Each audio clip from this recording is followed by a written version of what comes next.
ជាដំបូងជំរាបសួរលោកគ្រូនិងសួស្តីទៅកាន់អ្នកទាំងអស់គ្នាអញ្ចឹងតកតងជាមួយនឹង topic របស់ខ្ញុំគឺ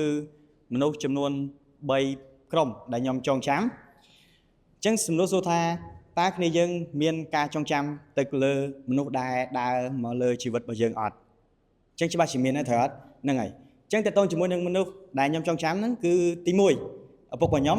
អញ្ចឹងតកតងជាមួយនឹងឪពុករបស់ខ្ញុំបើនិយាយពីភាពស្និទ្ធស្នាលគឺអត់ស្និទ្ធទេគឺគាត់កាចប៉ុន្តែគាត់ចង់ឲ្យយើងល្អហើយម្នាក់ទៀតហ្នឹងគឺម្ដាយរបស់ខ្ញុំអញ្ចឹងម្ដាយរបស់ខ្ញុំគាត់គឺជាអ្វីគ្រប់យ៉ាងអញ្ចឹងហើយអ្វីដែលពិសេសទៀតគឺខ្ញុំស្និទ្ធជាមួយនឹងគាត់ជាងឪពុកហើយអ្នកចុងក្រោយដែលខ្ញុំអាចខ្វះបានដែលខ្ញុំតែងតែចងចាំនឹកពួកគាត់ហ្នឹងគឺក្រុមការងាររបស់ខ្ញុំអញ្ចឹងក្រុមការងាររបស់ខ្ញុំវាប្រៀបបានដូចជាគ្រូបរិញ្ញាអញ្ចឹងប្រាប់ខ្ញុំគ្រប់យ៉ាងមិនថាខ្ញុំធ្វើត្រូវ